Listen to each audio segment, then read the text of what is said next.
Okay, I think we will start. So I have given one talk earlier in which we discussed interpolation formulae and how they can be obtained using Chinese remainder theorem. So that was a different idea. And without using the Chinese remainder theorem, also we can get the interpolation formulae. And the usual interpolation formula, there is some echo for you. Yes, sir. There is a echo. There is echo. I don't know why it is. Means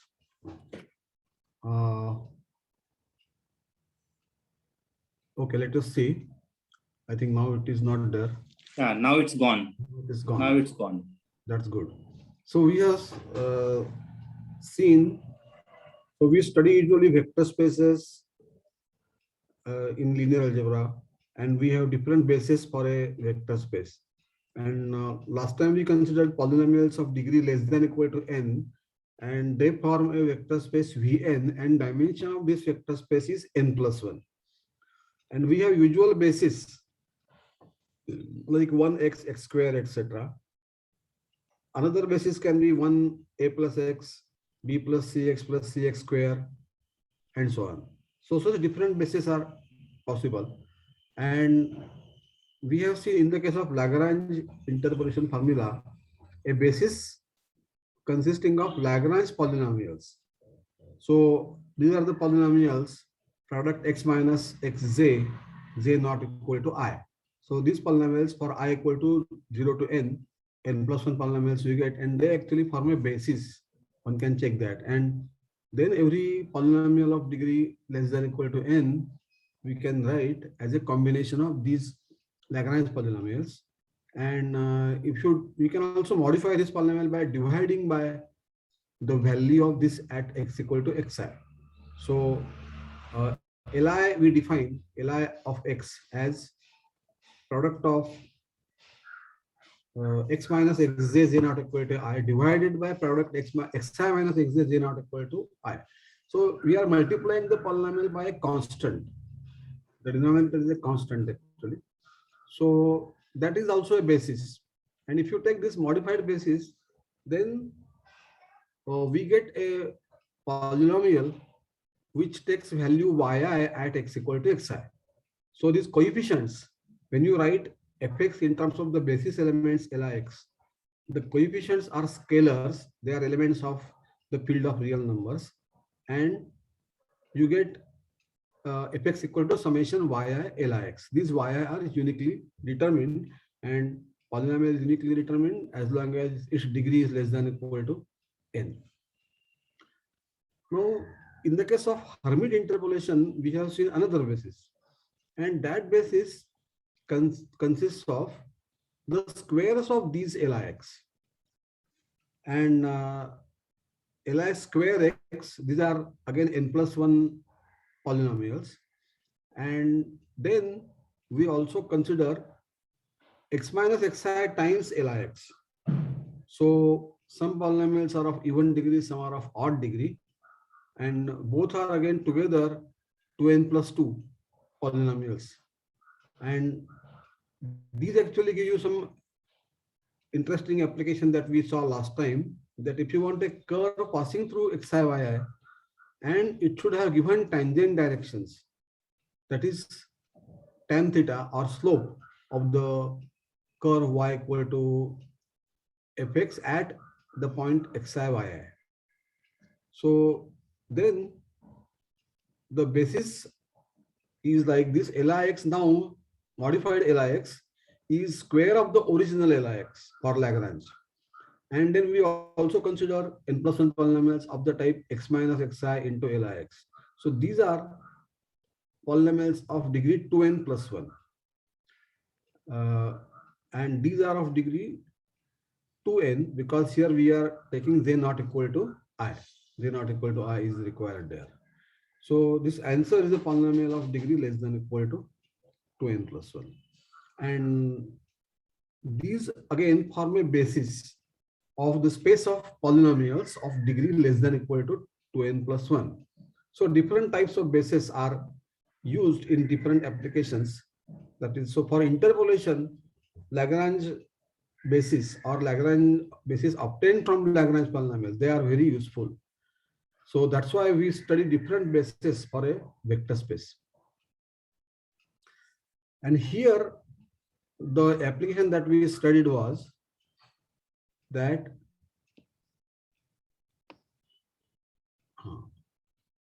application that fx equal to, if you take summation yi plus beta I times x minus xi times lix, where yi is the value of the required polynomial at x equal to xi, and beta I is a combination of yi and yi dash. So beta I is yi dash minus 2 times yi summation j not equal to I 1 upon xi minus xj. So this is the coefficient of beta is the coefficient of x minus xi into lix, and yi is the coefficient of just lix. And this gives us the Hermite interpolation formula. So here I have obtained in a simplified form, but I somehow did not find in the textbook. That's what I mentioned. And in textbook, there are two formulae. I gave references of these two formulae, but this is simpler one in any case. Now, after this is not a revision. I just wanted to revise what we did last time. So this is what we did last time. Now we want to consider some kind of other applications. So one application in cryptography.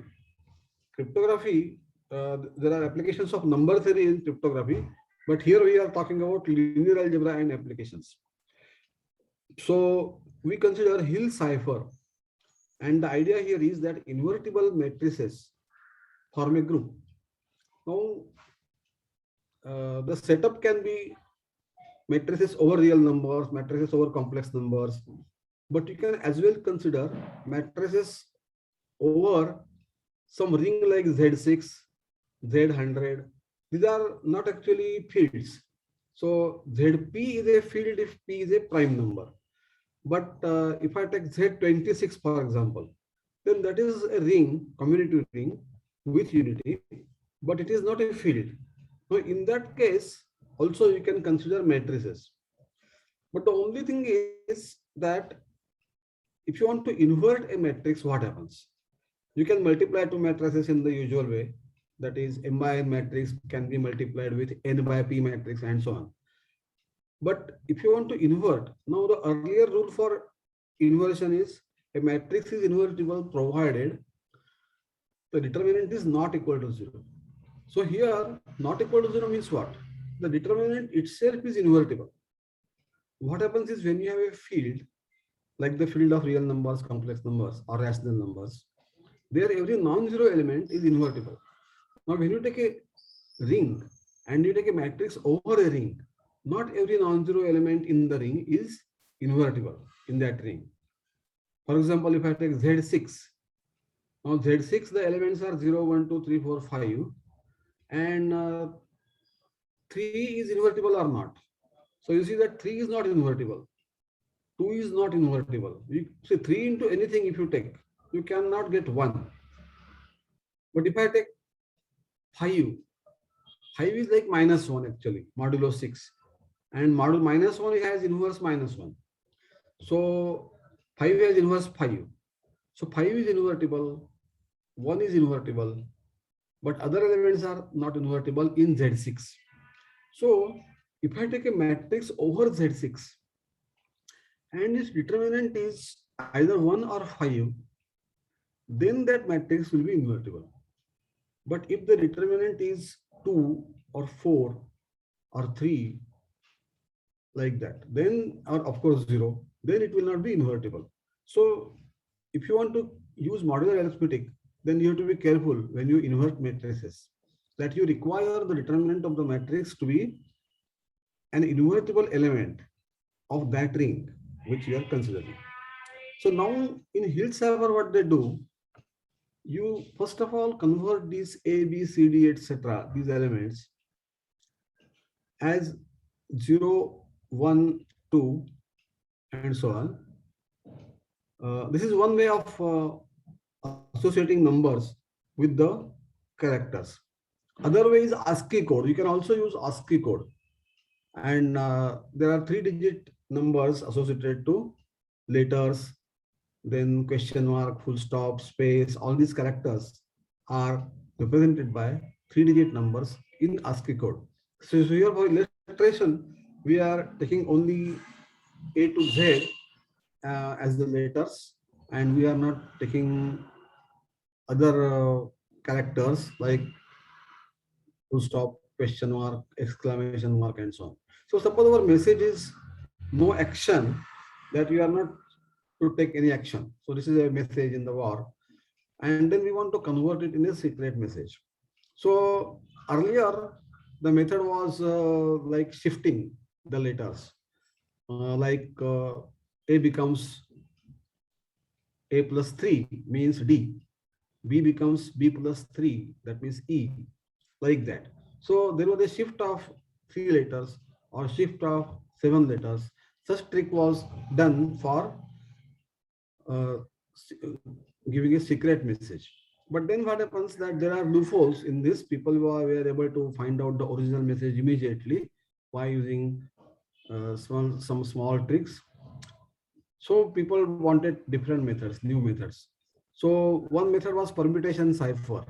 Permutation cipher means you take a permutation of A, B, C, D up to Z, or 1, 2, 3, 4, 25. Now 0 will go to 7, 1 will go to 1 itself, 2 will go to 25. So a permutation of these numbers was done. So when the message is converted into numbers, then you take a permutation of these numbers. So that was one method which is much better than the previous method of shifting. That previous method was called Julius Caesar's method, because Julius Caesar, Roman emperor, he used to convert the message into a secret message by this technique. But that was abandoned later on, this method, and permutation cipher was considered better. But then permutation cipher means it is like number lock. So we have a 3-digit number lock, 4-digit number lock. Then there are so many possibilities. 4-digit number lock means there are 10 raised to 4 possibilities, out of which one is correct. So you have to try that many times. Similarly, if you have a permutation cipher, then you have to try 26 factorial possibilities, and one of them only is correct. So unless you are lucky, you will take a lot of time to get the actual answer. So therefore but there were some methods obtained. If you have read, it is the method of frequency. That is the idea in permutation cipher was, suppose a specific letter is appearing maximum times in the message, then that letter which appears with maximum frequency in our message, it may be one of the letters in, say, English language, which occur most frequently.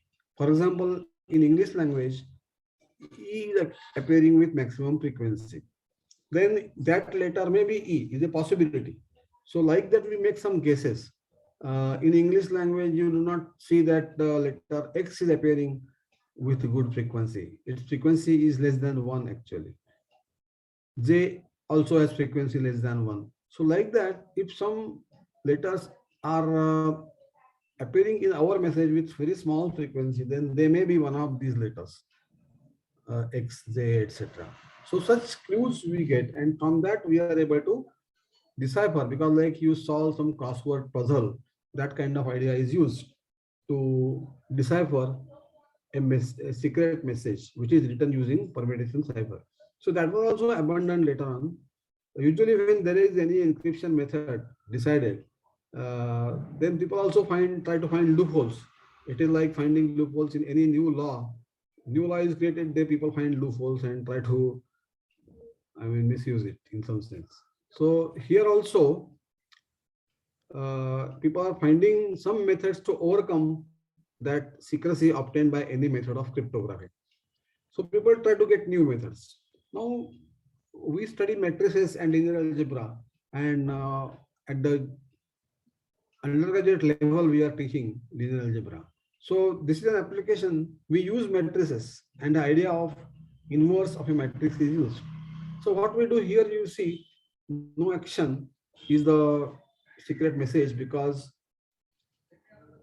that is converted to 13 here. After that, n is 13, then O is written below 14. A is 0, right? A is 0. Then C is 2 because 0, 1, 2, A, B, C like that. So 2. Like that, this matrix is created. So once this matrix is created, this is the message matrix actually, but we convert it and encode it. So how do you encode it? We pre-multiply by 2 by 2 matrix A and we do calculations modulo 26. Modulo 26 because our numbers are from 0 to 25. So that is our domain. So modulo 26 is enough.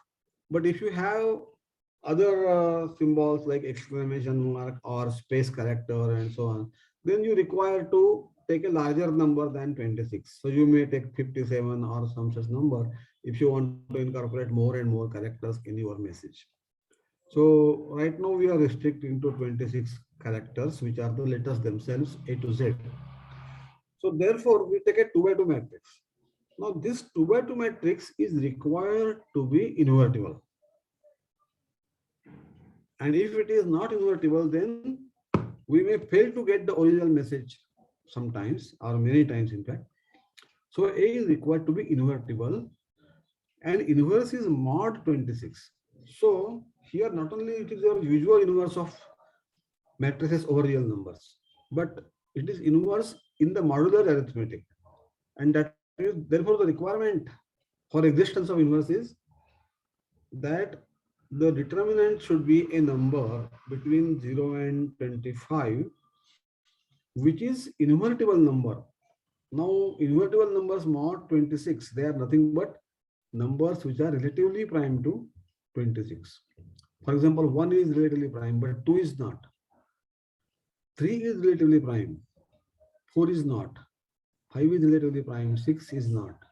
So like that, those which are relatively prime to 26, they are invertible, and inverse can be obtained by trial or by Euclid's algorithm or by Kuttaka method of Indians. So it can be found out. And then the matrix inverse we find, and it is used in getting original message. So let us see how it is done. So A is the matrix 2578. And the determinant of A is minus 19, which is equal to 7 modulo 26. So minus 19 is also okay, but if you don't like negative numbers, you can convert it to a positive number by using the modulus 26. So what is the inverse of 7? Inverse of 7 is minus 11 because 7 into minus 11 is minus 77. And minus 77 is congruent to 1 modulo 26. Why? Because minus 77 minus 1 is minus 78. And minus 78 is divisible by 26. So minus 77 is 1 modulo 26. And therefore 7 has inverse minus 11, which is equal to 15 modulo 26. So what is the inverse of A? Inverse of A is B. This matrix B is 1 upon determinant of A. That means 1 upon 7. But 1 upon 7 here is 15. So we write 15 here. And then inverse of a 2 by 2 matrix, how do you do? You interchange 2 and 8. So 8 and 2 on the diagonal. And change the signs of non-diagonal elements. 5 and 7, you change their signs. So minus 5 and minus 7. So inverse of A is 15 into 8 minus 5 minus 7, 2, which we simplify and go modulo 26, and we get 16 325 4. For example, 15 multiplied by 2 is what? 30. 30 is congruent to 4 modulo 26. So that is how modulo 26, the inverse of A is this matrix 16, 3, 25, 4. Okay. Now just see how we get the original matrix. So we convert by pre-multiplying by A and get a matrix C.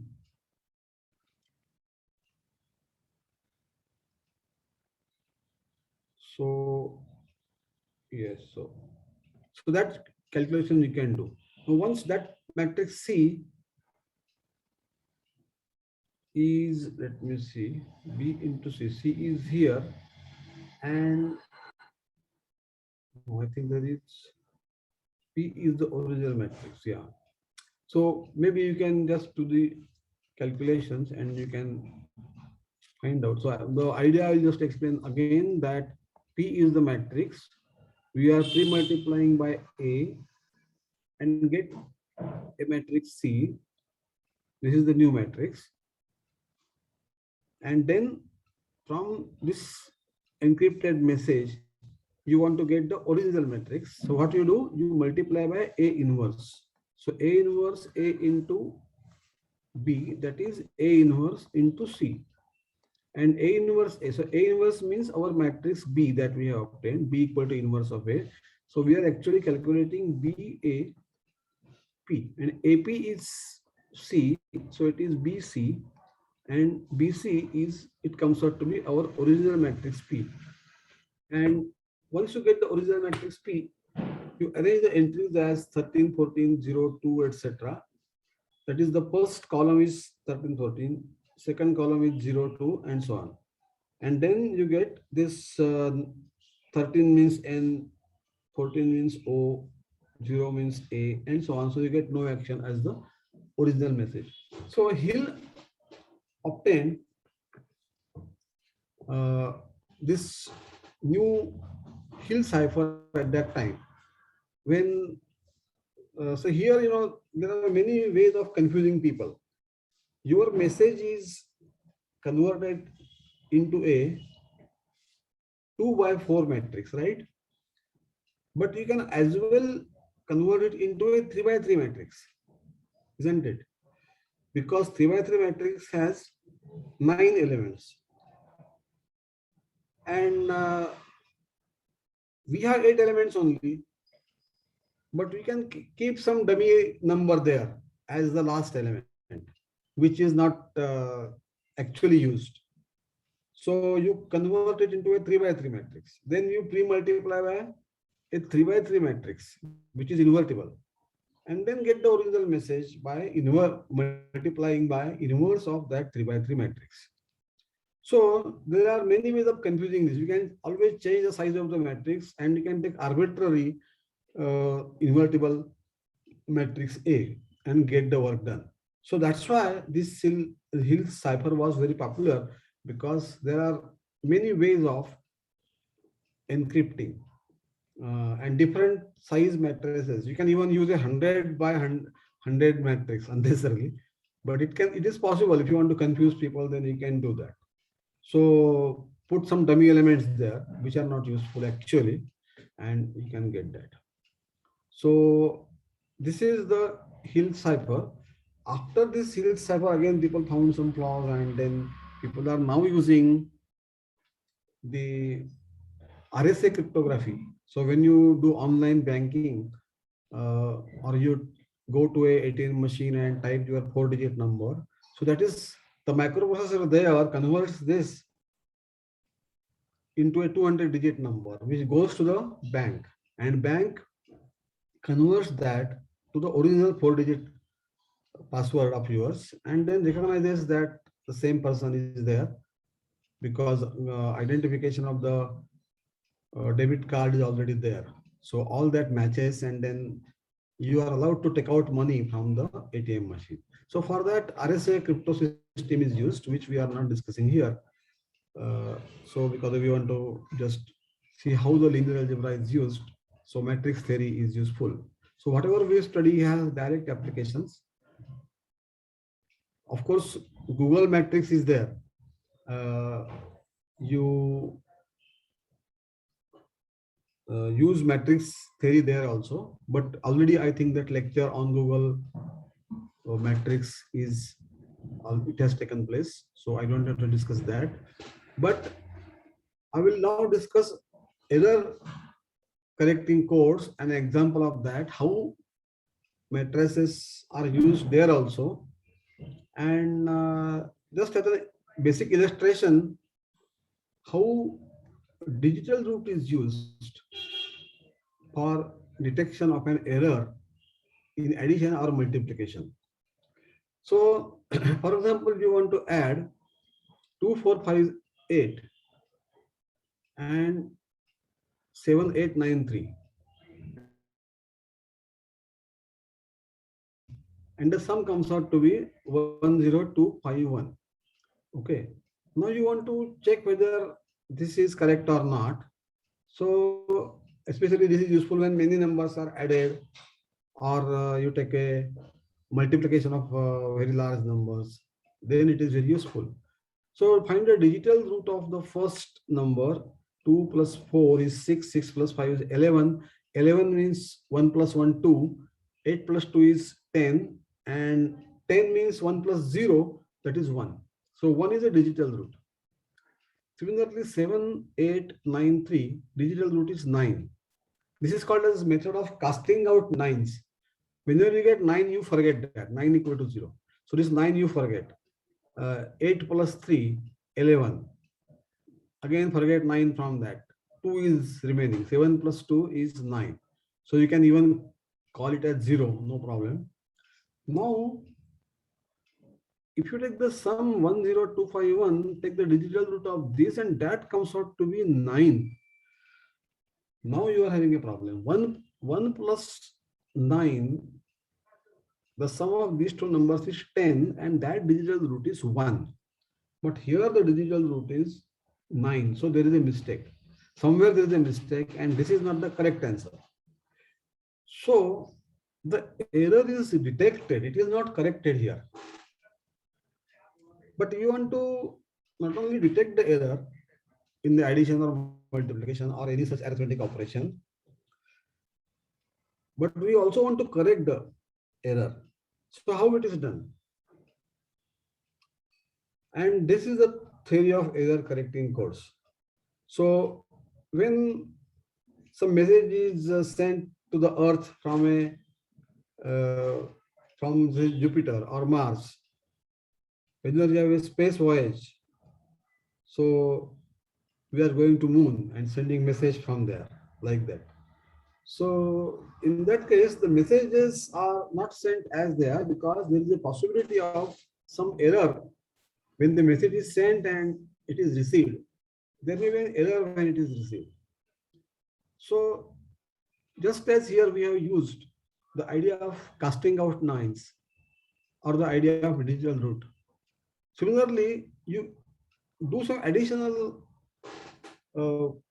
symbols there we put, like here we have taken 1 and 9 as additional numbers which are derived from this number. So these are called check digits, additional digits we put.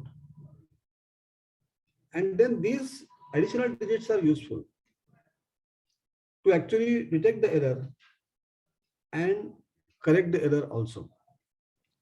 But if you want to correct the error, just one digit, additional digit is not sufficient. You require more digits. So we will see an example of that. And actually, this whole thing was started by Hamming. So Hamming actually, he found that was the actually beginning of computers, and he found that computer is not supposed to make any error in computation, but the whole thing is magnetic actually. So sometimes because of some problems, somewhere 0 can become 1. It is not happening always. but there can be a flip 0 to 1. Everything is based on binary digits 0 and 1, as we know in computers. So somewhere there is some error and you are getting 0 instead of 1, or 1 instead of 0. Then how that error is detected and corrected? Because Hamming found that uh, sometimes there is an error in the calculations. So product of two numbers is not coming out exactly. And this happens sometimes, not always. So what is the reason behind this and how it is corrected? So he thought of something like this: casting out lines we have to do. And then he actually proposed what is called as Hamming, now called Hamming code of type 7-4. So he is using the binary field 0 and 1, F2, field of two elements. And he is using some matrices, interesting matrices over this field of two elements. So there is a matrix H, which is a parity check matrix. Just as we have these last digits, digital roots, they are used to check parity, correctness actually. So here actually 0 and 1, what is the correct thing? That is the parity, 0 and 1. So that is to be checked ultimately. So that matrix H is used for this, and it is called parity check matrix. So there is an error which is to be detected using this H. And this H was interestingly obtained by Hamming. You see that first column, if you see, first column is 001. Second column is 010. Third column is 011. Now, if you see this H carefully, you will see that 001, 010, 011, etc. They are binary digits actually for the numbers 1, 2, 3, 4, 5, 6, 7. For example, how do you write 7 in binary? 7 in binary is 111. That is the last column. Okay. Or 5. 5 is 101. 101. It is here, fifth column. So this is actually easy to remember how this matrix H is constructed. Just take the numbers 1, 2, 3 up to 7 and convert them into binary. And these are the 7 columns that you are getting here. Now, this is a matrix and its rows, they happen to be linearly independent, and they generate a vector space which is 3-dimensional over F2. This vector space has how many elements? You can think of number of elements in this vector space. You see that it is not a vector space over real numbers. It is a vector space over the field of two elements. So suppose we call these 3 rows as V1, V2, V3. Then every element is A1, V1 plus A2, V2 plus A3, V3, isn't it? A1, V1 plus A2, V2 plus A3, V3. But what are A1, A2, A3? They are 0 or 1. That means there are two possibilities. So in all, we have 2 into 2 into 2. 8 possibilities are there. That means this space generated by H is a 3-dimensional vector space over F2, and it will have 8 elements. It will have 8 elements. Okay. Now we construct a generator matrix. Generator matrix G is actually perpendicular to the space generated by H. Now the matrix is perpendicular means its rows are perpendicular.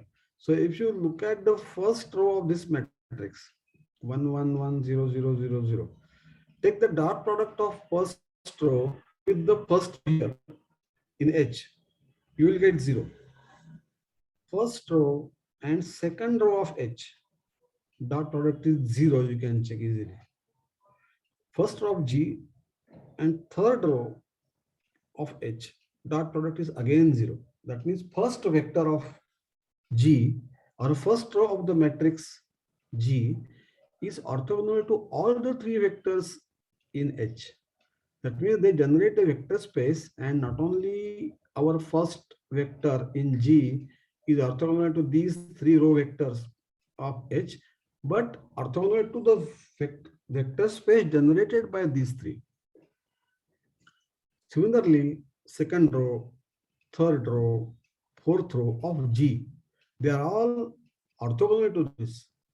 And then there is a theory which says that if H is 3-dimensional, total space is 7-dimensional, then the space generated by these vectors orthogonal to rows of H, that space is 4-dimensional. 4 is 7 minus 3. Okay, 7 is the ambient space R7, or in this case F27, like, right? And then you have a rank nullity theorem that is to be used here, and it tells you that dimension of H plus dimension of G is equal to the dimension of the vector space, that is 7. So, Sir, yes. how do you get fourth row of G? I understand first three rows are obtained by they are orthogonal to the rows of H, right? Yeah. I only illustrated that these are orthogonal. Similarly, fourth row is Yes. also orthogonal. You can check that this fourth row is also orthogonal. Just take dot product of fourth row with row, second row and third row. So you Okay. can check that it is orthogonal. Of course, Okay. is there any other row, other vector, which is not a combination of these four, which is orthogonal? Or, so this is the question. But now these are linearly independent vectors. And actually you are solving some equations here. Please note that I want to get a vector which is orthogonal to first vector of H, second vector of H, and third vector of H. That means I want to get x1, x2, x3, x4, x5, x6, x7 such that x1, x2, x3, x4, x7 is orthogonal to first vector, second vector, and third vector. But that means you have to solve some equations. 0 into x1 plus 0 into x2 plus 0 into x3 plus 1 into x4 plus 1 into x5 plus 1 into x6 plus 1 into x7 is equal to 0. Okay. Similarly, second vector gives you equation 0 into x1 plus 1 into x2, etc. Okay. And similarly, third vector. Now you are solving the system of three equations in 7 unknowns. And we are trying to get a solution space. But now these three vectors are linearly independent. So the solution space, it is actually a kernel in some sense. And the dimension of that space is 7 minus 3, and that is 4 by rank nullity theorem. And we already get 4, these 4 vectors also you can get by usual method of Gauss elimination. Solution space is obtained, and this is solution space. So the linearly independent vectors you can obtain by Gauss elimination method, and you can solve this. So 4 you certainly get, and nothing more is linear algebra. You cannot get fifth vector which is linearly independent with respect to these 4. So we get all solutions, and this gives you what is called generator matrix. Now this linear algebra is used actually in constructing a code. So what we do, our message is suppose 4 letters message, or we are having 4 digits here, 0 or 1. Because any message you have to convert first of all into numbers. And here the numbers are 0 and 1. So our message is U equal to A, B, C, D, where A, B, C, D are numbers, 0 or 1. Now, this is the message to be sent, and there is nothing secret about it here. you have to see to it that it reaches as it is, and even if there is any error in the message, suppose ABCD means 0001 is sent, and you receive 0010, then there is an error. That we should be able to detect that there is an error. And this Hamming code is one error correcting. That means if there is one error, then it can detect it and correct it. But if there are two errors, one is not sure whether it will be corrected. But one will certainly correct one error, so that is possible. So for that, what we do, we add some additional digits, and there we are using some mathematics. So V equal to U times G. V equal to U times G is our method of encryption here or encoding here. So U is ABCD, G is our generator matrix, which we have created from this matrix of Hamming. Okay. So what is formula for V now in terms of ABCD? A plus B plus D. That is clear, I think. U is here, U and G is here. So U is ABCD times 1101. First row, first column. Okay. If I write ABCD here, it will be clear to you. Oh, sorry.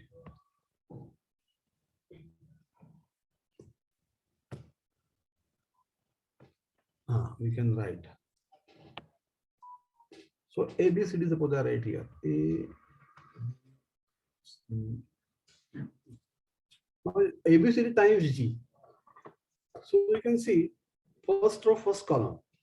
A into 1 plus B into 1 plus C into 0 plus D into 1.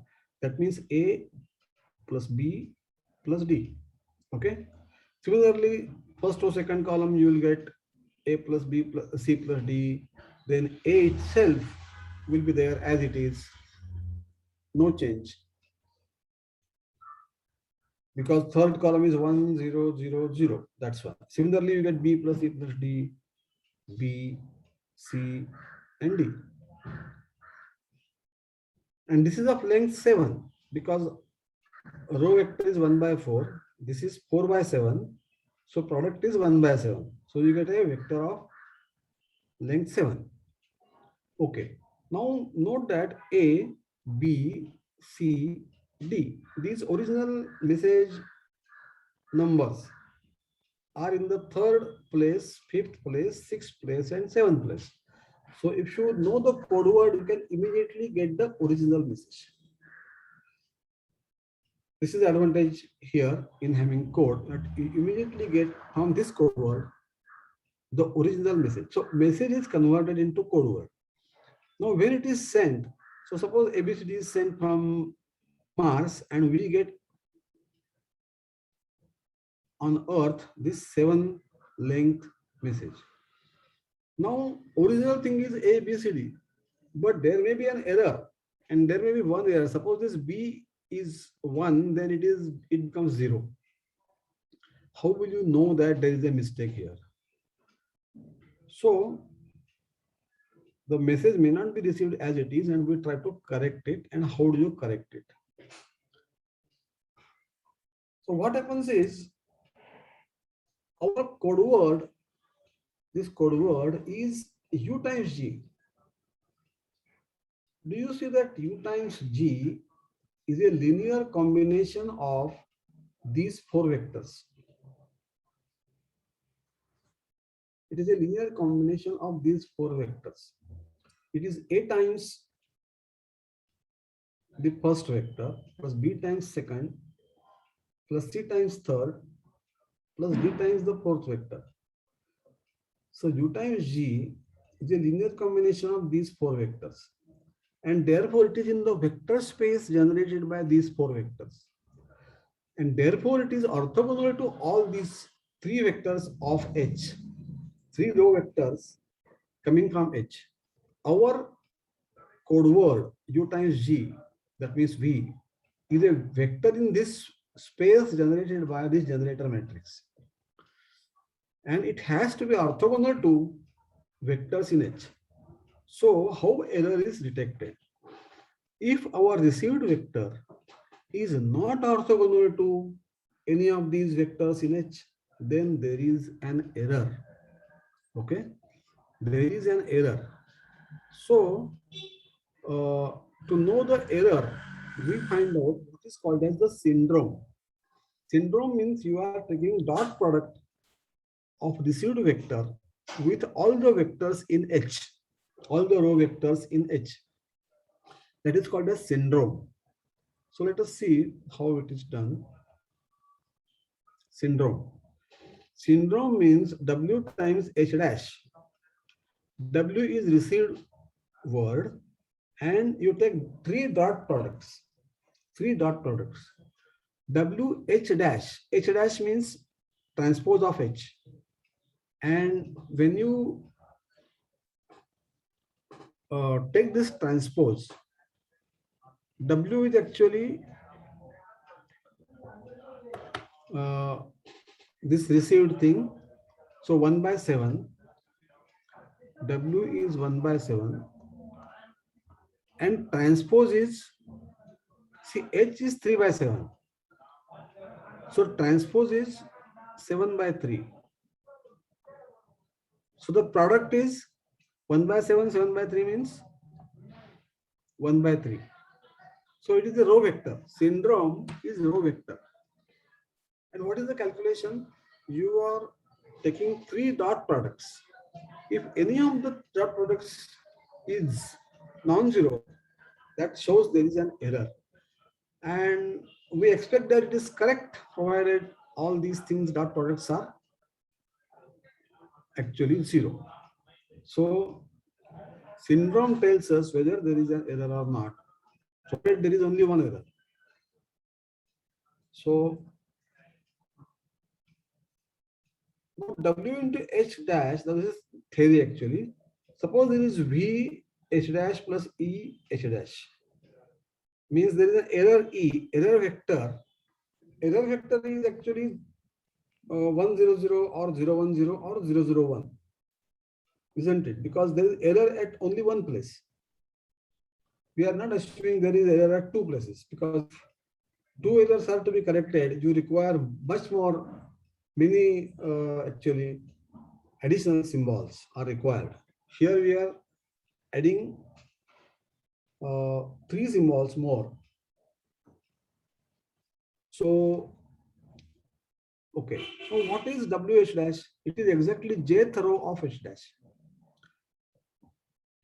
Because V into H dash is 0, 0, 0, remember. These are three dot products of the original vector V. This is code word. Code word has to be perpendicular to all the rows of H. So it has to be V H dash is 0, 0, 0. And what is E H dash? E is the place, E gives you place, Z, where there is 1 in the vector E. Okay, error vector has 1 somewhere, elsewhere 0.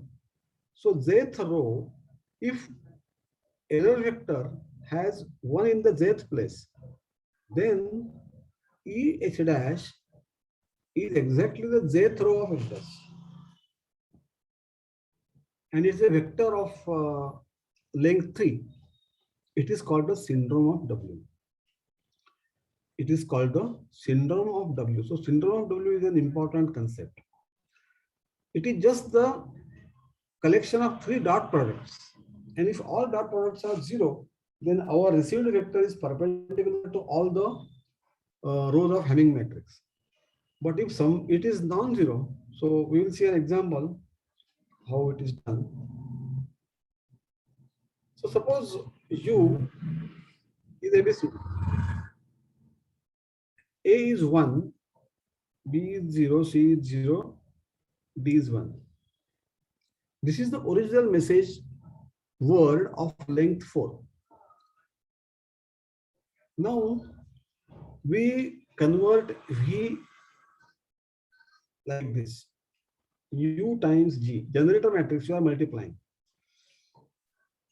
And you get this formula. Already we have discussed this. You can just easily remember A plus B plus D means you are omitting C.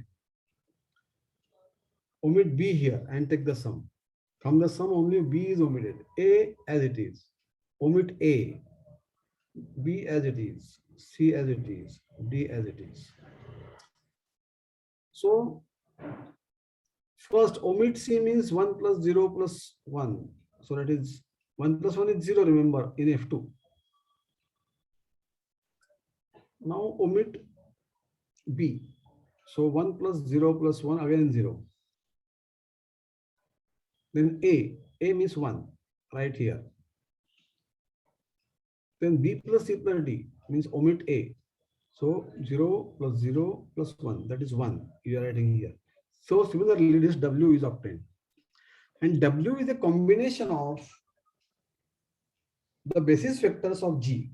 So W has to be orthogonal to our vector space coming from Hamming matrix H.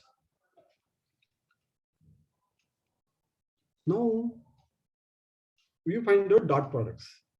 So dot products are obtained in the syndrome. So syndrome of W is 1 by 7, H dash is 7 by 3, so 1 by 3 is the answer. H is this. So it is syndrome of W is dot product, list of dot products of W with the rows of the periodic matrix of Hamming. Okay. So what is this syndrome? You calculate and it comes out to be 101. 101 is syndrome. So the syndrome is not 000. That means there is an error. So error is detected, and how to correct it? To correct it, we note that this is a specific row of H dash. And this 101 corresponds to the number 5. Okay, number 5. That means this is, if you look at this H is 3 by 7, and 101 is the 5th column of H, or it was 5th row of H dash, 5th row of H dash. So when there is only one error, you will get one of the columns of H. But if there are two errors, then you get a sum of two columns, so which is not good for us. And now this you can detect immediately where the error is. So error is in the 5th place. So our W received word is 001101, and it is corrected as error in the 5th place. That is 1. Correction. So 1 becomes 0. See, 0 and 1 are the only possibilities, isn't it? Because we have F2. So if 1 is wrong, then it has to be replaced by 0. And that is the correction. So the correct word is 0011001. Okay. And now this is the code word we have received, correct code word. From that, what is the original 4-digit message? 4-digit message is from the places 3, 5, 6, 7. Okay. 3, 1, 5, 0, 6, 0, 7, 1. So 1001 is the original message. And so the error is corrected. So this is very interesting method obtained by Hamming using linear algebra. So many things in linear algebra are involved here. Of course, the finite field is F2 here we used. Usually we have real numbers or rational numbers when you do problems for students. But here our space is vector space is over a field of 2 elements. But the theory is same, and solution space, its dimension, all these things match. And we are using this linear algebra to correct one error because Hamming did not expect that computer is doing everything wrong. So computer is doing minimum mistakes is what is expected. And every computer, my computer, your computer, every computer now for last many years is having inbuilt Hamming code. Whatever number is to be stored, it is stored in the form of this U times G encoded thing, encoded vector. 4-digit number is stored as 7-digit number, for example. So it requires more space than expected, but it is there so as not to make any error. But please note that sometimes 2 errors are made and then there is a crash, computer crashes. Whatever you are doing doesn't work. So if only 1 error is there, there is the possibility of correction. And then when Hamming inserted this Hamming code in the algorithms, that every stored thing is to be stored with this additional 3 digits, for example, for 4-digit numbers. So all that manipulation is done. Of course, there are appropriate changes to be done.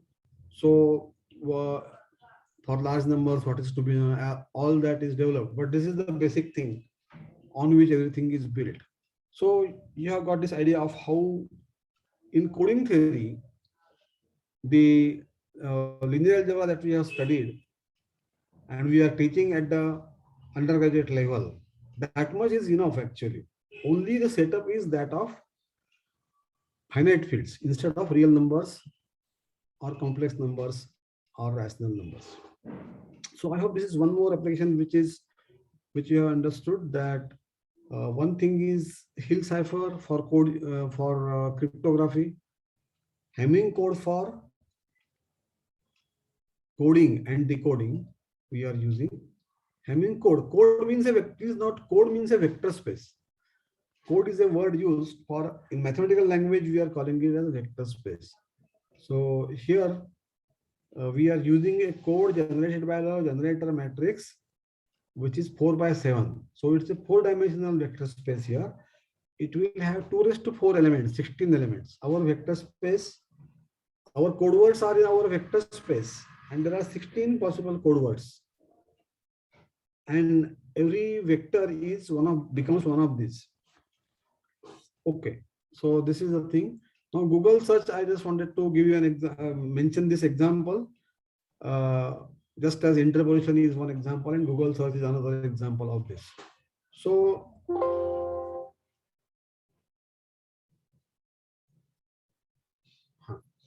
now I will go to application to font designing, how linear algebra is used there also.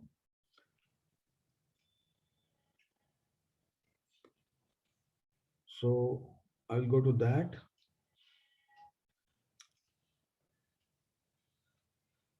So here in this part 2, we will discuss Bezier curves and their application to font design. So basic idea is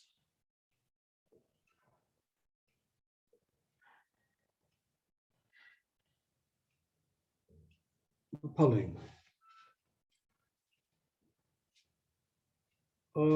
In analysis, we study Weierstrass approximation theorem, where we say that any continuous function on 0, 1 can be uniformly approximated by polynomials. And what are these polynomials? Can we obtain these polynomials which converge to the given continuous function? And if you see the proof of this theorem, very interesting proof is given. So Weierstrass obtained a proof in 1885 of this theorem when he was 70 years of age. So there are many proofs of this theorem, and one of the proofs is very popular and which is there in the current textbooks usually. Like if you take the Siemens book or any other book on topology and model analysis, you will see the proof which uses what are called as Bernstein polynomials. So what are these Bernstein polynomials? These polynomials are BNIT. Let me write for you here. BNIT is equal to n choose I 1 minus t raised to n minus I t raised to I. And I goes from 0 to n. And these are polynomials of degree n. Polynomials of degree n, all of them. And how many are they? So they are n plus 1 in number. And now this is an example. You can try to show that these polynomials are linearly independent. And n plus 1 polynomials which are linearly independent, and they lie in the vector space of dimension n plus 1. That vector space is the space of polynomials of degree less than or equal to n. So dimension is n plus 1. And we are using the variable t. You can use any variable t or x or y, whatever you like. So here we are using variable t. And these are very easy to find. Because if you use binomial theorem, x plus y raised to n. When you expand, you get terms like this: n choose I, x raised to n minus I, y raised to I. So you can put y equal to x equal to 1 minus t and y equal to t. So these are actually terms in the expansion of x plus y raised to n. And they are Bernstein polynomials of degree n. Okay. And they form a basis of polynomials of degree less than or equal to n. And they are used in font designing. So we will see some examples of that. What we do, if you take two polynomials, 0 and 1, P0 and P1, 1 is n. So you get degree 1 curve here. How? 1 minus t into P0 plus t into P1, where 1 minus t and t, they are two polynomials. They are of degree 1, and they are the Bernstein polynomials. And you see x plus y raised to 1 is what? X plus y. X 1 minus t, y, that is t. So these two are the polynomials. And you get a line segment pt passing through P0 and P1. 1 minus t into P0 plus t into P1.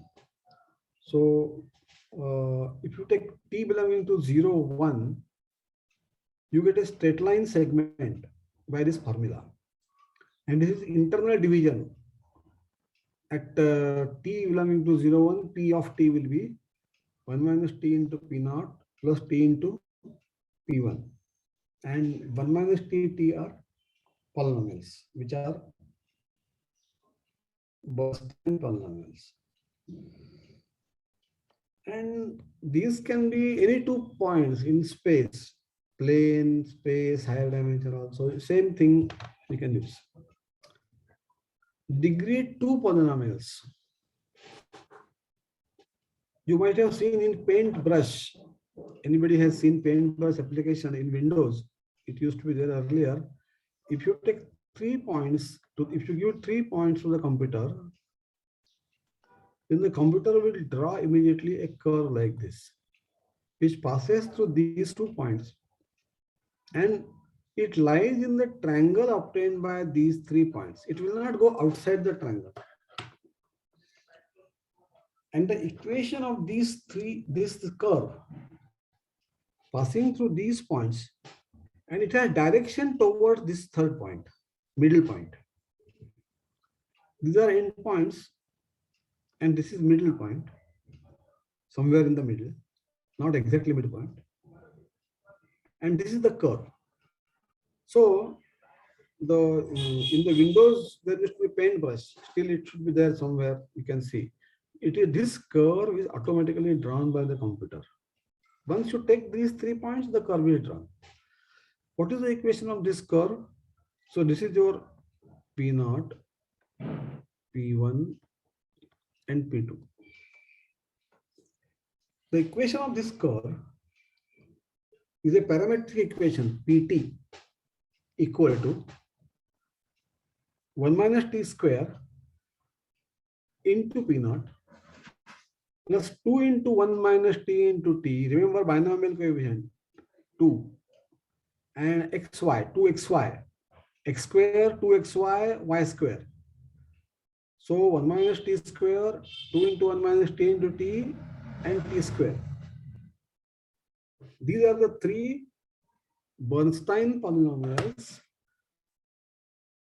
Bernstein polynomials of degree 2. 3 polynomials, n plus 1 polynomials of degree n, obtained by binomial coefficients and using binomial theorem. Means it is easy to remember that way. And multiply P0, first point, by 1 minus t square. Multiply P1 by 2 into 1 minus t into t. Multiply P2 by t square. This is the combination of P0, P1, P2. And Pt is this combination. For t belonging to 0, 1, t equal to 0 means P0. T equal to 1, you can check. T equal to 1 means this term 0. Only P2 is remaining. So you get P2. So it is passing through P0 and P2. So you get a parabola type curve from this. And in general, if P0, P1, Pn are n plus 1 points, then the Bernstein polynomials of degree n give the convex combination Bnit equal to n choose I 1 minus t raised to n minus I into t raised to I equal to 0, 1, etc. n. So these are n plus 1 Bernstein polynomials. Now you see the advantage. What is the advantage? This is the basis. Bernstein polynomials form a basis. You can check that. What is the advantage? It's an important advantage. Usually for curve tracing, you take the n points, x0, y0, n plus 1 points, x0, y0, x1, y1, x2, y2, and xn, yn. A curve passing through these points is given by y equal to fx. If xi are distinct, then we can get y equal to fx.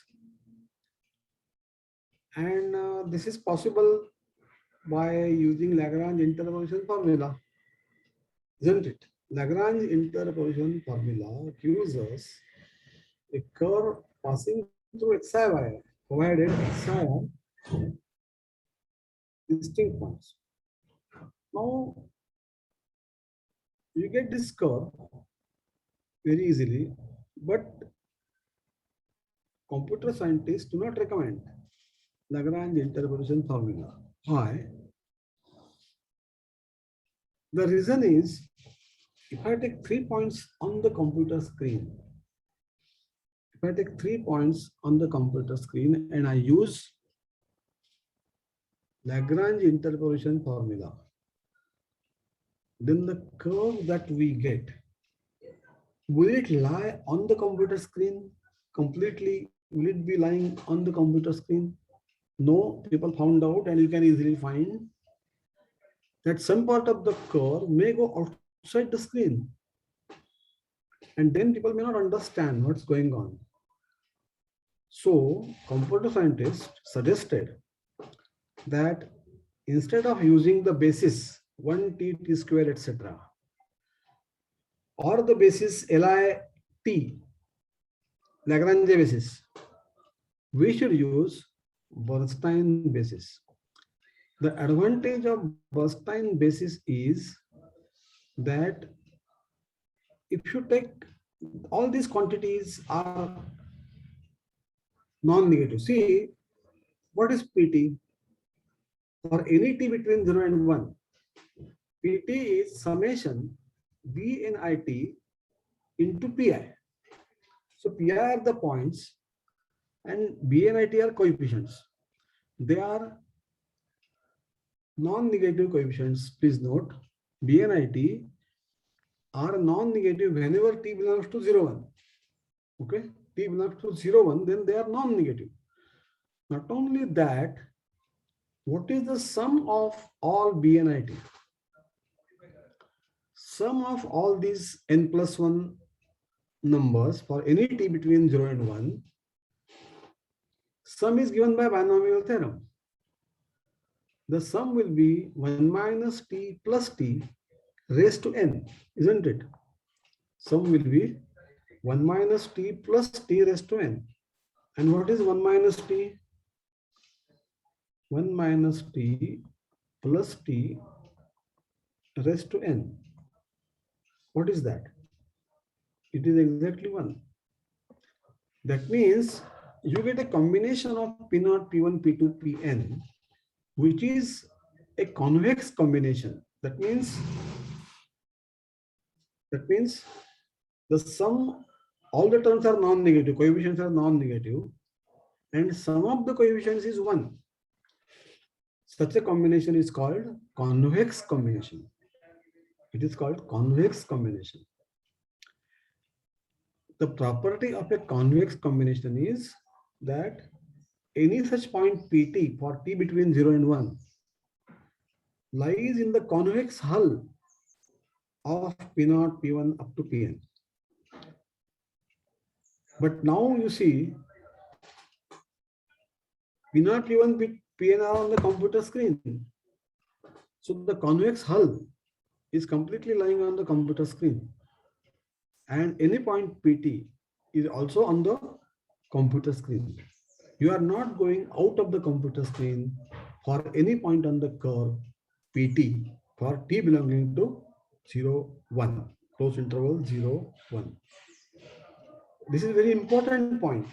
That is why this basis was taken instead of Lagrange basis. The Bernstein basis was taken. It was suggested by Bézier that you should take this basis.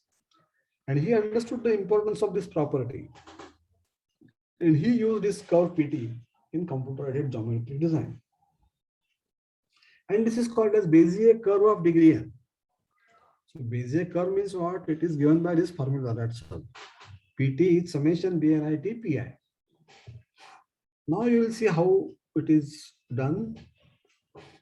You see 3 points are there. 3 points.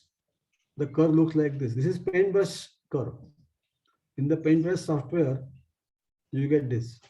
Suppose you take 4 points. This is the curve generated by the computer using the Bézier formula. If you take 1, 2, 3, 4, 5 points, then the curve is of degree 4 or less, sometimes less also. You see that the points actually give you direction of the curve. The curve is always going in the direction of the points. This is the curve.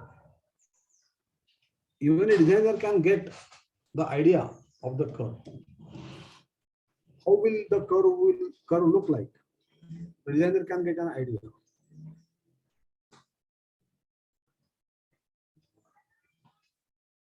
If you take 9 points, you get a curve of degree 8. And complicated curves that we have in mind can be drawn. Okay, so now how fonts are designed? So I will give you a small illustration that you have, suppose you want to draw this S.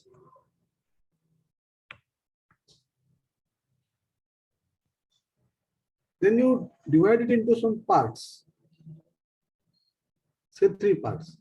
Now this thing is some curve. You get these control points, 4 control points, and get a cubic curve. Draw this part. To get this part, we again, I will take this control point, then this control point, this control point, and this control point. So 4, 5 control points I can take and draw this thing. You will get this curve. Usually we take same number of control points for every part, and there is an additional condition always there when you study the theory of curve tracing and font designs. Then this is junction point, it's called. This is a junction point. For this part again, you draw this control polygon, and 1, 2, 3, 4 control points you take. Draw this. So this is the first part, and its control points here, they should be collinear with these control points here. That is the requirement of smoothness. So there are additional conditions on the control points, but basic idea is that you have spline theory here used. So spline ideas we have to use, that divide the curve into parts and then draw the curves using idea of Bezier. So these are called Bezier splines. So this is how the basis of Bernstein polynomials is used in the process. Now I will only, this is how you can draw a function like Weierstrass approximation theorem. You take function fx equal to sine 2 pi x, and how you take, how you are approaching the actual curve. This is the picture. If n equal to 200, then you get a very close curve. Okay. So degree 1 means straight line. So this is sine curve. Degree 2 is this one. Degree 2. This is only, not everything is drawn here. So various degrees are there, 4, 5, 6, and so on. So, but you'll see that when degree increases, you are approaching the curve. So this is just an illustration. If you take a complicated curve, it is not smooth, then you have to go degree 1000, then you are going close to the curve. Okay. So if the curve is not smooth, then you require a higher degree, because our polynomials are very smooth, and we are using smooth polynomials to approximate non-smooth things. So degree has to be very high. Okay. So many such curves can be drawn. So maybe I will stop here. Stone-Weierstrass theorem is generalization of Weierstrass theorem, which you can study. But my point is here that in the Weierstrass approximation theorem, in the proof, exactly Bernstein polynomials are used. And if you want to get, suppose we have this curve, 0, continuous curve, 0 and 1 here, then this is fx, y equal to fx. So you define fnx. What is fnx? You divide 0 and 1 into parts by 1 by n, 2 by n, 3 by n, 4 by n, 5 by n, etc. And you take the point p I upon n, means f of I upon n, f of I upon n, and multiplied by the Bezier. BNIT and add from 0 to n. Add from 0 to n. That is the formula for the nth approximation to the polynomial fx. So using Bezier curves only fx is approximated in the proof of Weierstrass approximation theorem, and that is exactly what is used in the figure here. So this is a complicated function, but it can also be approximated by Bezier curve technique. So I'll stop here. If you have any questions, you are most welcome. So what we have done here today is that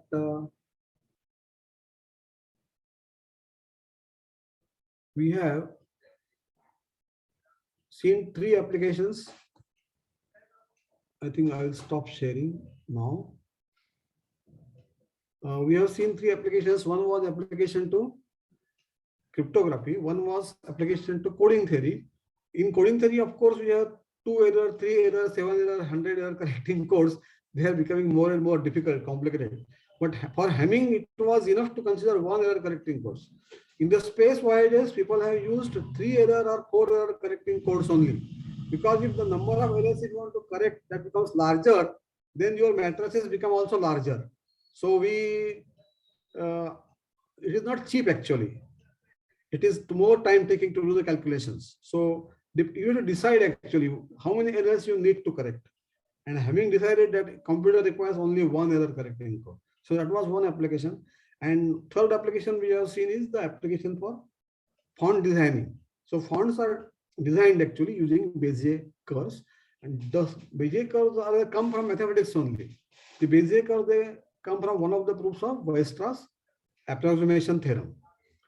That in that proof, these Bezier curves are used. So, okay, if you have any doubts or questions, most welcome.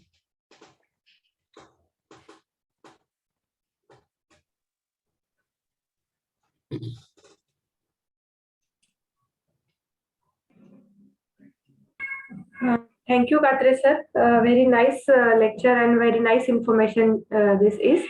What I want to ask is, could you please share references of this information so that we can ask student to go through it, or it will be helpful to us also? Yeah, basically, one reference at the beginning I did in the last time what I did, I already given notes to you, and they will also appear in the October issue, recent issue of Bulletin. I'll just write down that thing if you want. So where should I write? Maybe In the chat box. So you can share with me, I will share with the student. No, in but WhatsApp. nothing to be that okay, that is possible, but otherwise I will. You can write in chat box. Yeah, I think that may be possible. That writing in chat box is possible. Yeah. So one thing is that Bulletin of the Mathematics Consortium, October 2021. So this issue will come soon. It has not appeared, but I have already given you notes, and that has this Lagrange and Hermite interpolation coming from Chinese remainder theorem.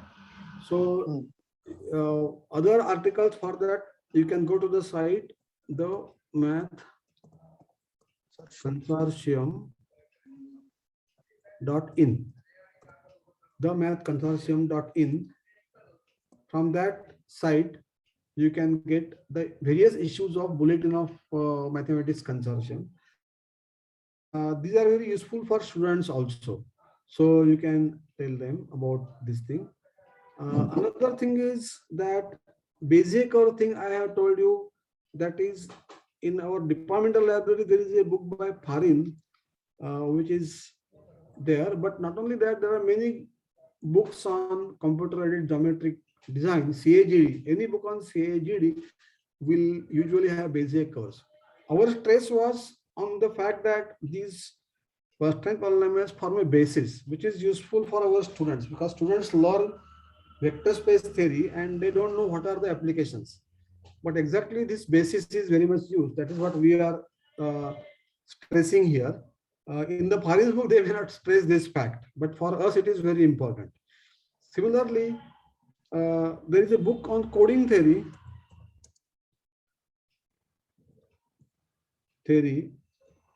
Many books on coding theory are there. Ling and Singh. This is a simply written book. It will have Hamming codes, but best simpler reference is also, if you only want to see Hamming code, you may even see on the internet, that you just try for Hamming code. Usually you search and then you get some information about it. But if you want to know more codes, then it is good to see this book, Ling and Singh. It is available also, and in the various libraries it is there. Then Hill cipher, I mentioned,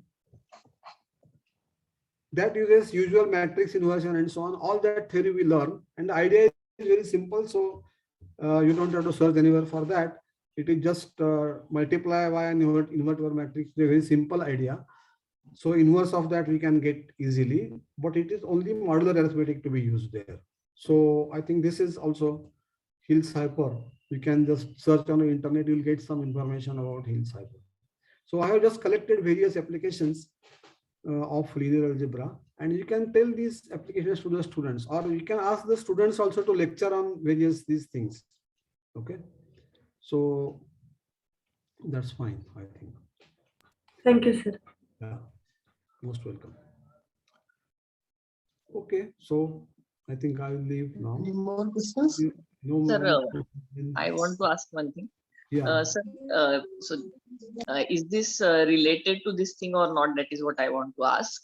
That when we do like internet banking or something, there, so when we put our password and when we click on login, then we observe that our password is there, and some more digits come automatically, and then we get login. So is it related to this cryptography? Means,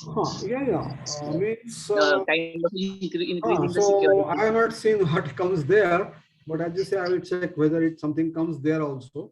But what happens is the microprocessor converts this 4-digit number into a 200-digit number, for example, and that is done using modular arithmetic.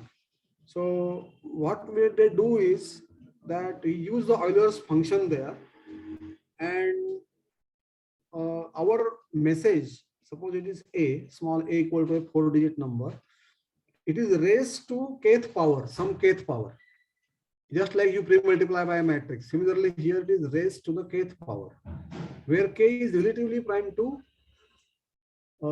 phi of pq, Euler's function phi, and p and q are small, very large primes, 100-digit primes. So you find out a raised to k modulo actually capital N, modulo capital N, where capital N is the product of p and q. So the step is, just as you are multiplying by a matrix, the step here is a raised to k modulo capital N. And the inverse process is, you should find kth root of this, then you get a, isn't it? Once a raised to k equal to b, suppose the bank receives b, the bank should find out kth root of that modulo capital N. But the interesting process for finding kth root is, because how to find kth root, that is not clear at all. But mathematically, we prove that a raised to k1 is 1, is equal to a. That is by Euler's theorem. What is k1? K1 is the inverse of k modulo phi of n. So what precaution that we take is, k is relatively prime to phi of capital N, where capital N is p times q. And once you take this precaution, you can find the inverse of k, and k dash is equal to 1, suppose k dash is 1.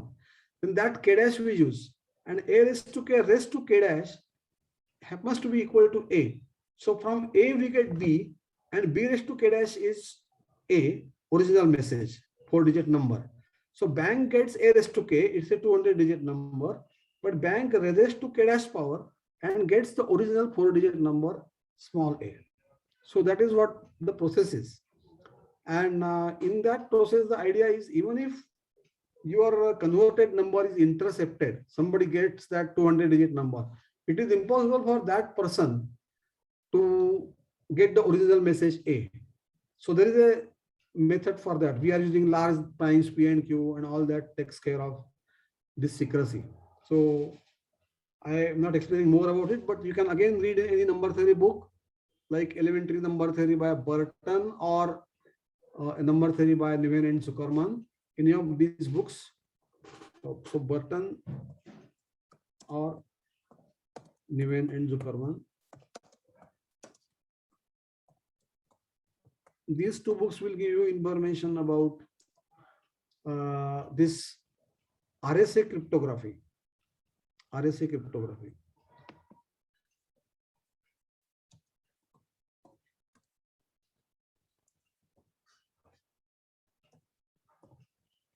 So there actually always fire function and such things are used. But there is a possibility that when the quantum computers are created, this may become obsolete and new methods will be required to replace the RSA method. Yeah. Okay, any other question is there? Then otherwise we can stop. Sir, you said one software name to draw those curves. What is the software name? There are many software which use these curves. You saw some curves that were drawn by using C programs. Whatever in my slide I showed, they are drawn by C programming. But many commercial softwares incorporate this Bezier curves. So you give the points and value of n, etc. Then the curve is drawn. Like power, I am give you an example of paintbrush. Paintbrush is already incorporated in our computers, Windows software. It is already there. I think it is Sage we have learned. I think in this there were lectures by Dr. Jadhav. So Sage also can give Bezier curves. Many software, they have actually this package, Bezier package is there. So only you have to find out which software have this facility of Bezier, if you like. But otherwise, C program also you can write, because you want to draw a curve in spot, you should plot 1000 points on that curve. So you have the formula XTYT, T equal to 0.1, 0.001, 0.002, etc. You unplot those points. So C programming can also do it. That is also possible, but it is already also part of some software. So Okay, thank you. that also possible. Yeah. Thank you. Okay. Okay, all right. So I'll stop now. Thank you. Thank you. Thank you for your interesting and informative lectures. On behalf of HRDC and Department of Mathematics, I would like to thank you. You're most welcome. Thank you. Thank you, sir. Thank you, sir. Yeah. Thank you, sir. So